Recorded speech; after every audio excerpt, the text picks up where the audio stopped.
உறவுகள் மேம்பட குடும்பத்திலும் சரி, அலுவலகத்திலும் சரி, மனித உறவுகளில் விரிசல்கள் ஏற்படாமல் இருக்கவும், ஏற்பட்ட விரிசல்கள் மேலும் பெரிதாகாமல் இருக்க, நானே பெரியவன், நானே சிறந்தவன் என்ற அகந்தையை விடுங்கள்.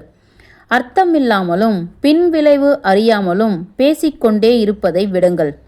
எந்த விஷயத்தையும் பிரச்சனையும் நாசூக்காக கையாளுங்கள்.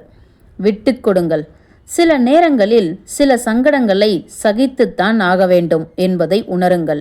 எல்லோரிடத்திலும் எல்லா விஷயங்களையும் அவர்களுக்கு சம்பந்தம் உண்டோ இல்லையோ சொல்லிக்கொண்டு இருக்காதீர்கள். உங்கள் கருத்துகளில் உடும்பு பிடியாக இல்லாமல் கொஞ்சம் தளர்த்தி கொள்ளுங்கள். மற்றவர்களுக்குரிய மரியாதையை காட்டவும், இனிய இதமான சொற்களை பயன்படுத்தவும் தவறாதீர்கள். புன்முறுவல் காட்டவும், சிற்சில அன்பு சொற்களை சொல்லவும் கூட நேரம் இல்லாதது போல் நடந்து கொள்ளாதீர்கள். பிரச்சனைகள் ஏற்படும் போது அடுத்தவர் முதலில் இறங்கி வர வேண்டும் என்று காத்திருக்காமல் நீங்களே பேச்சை துவக்க முன்வாருங்கள். உறவுகள்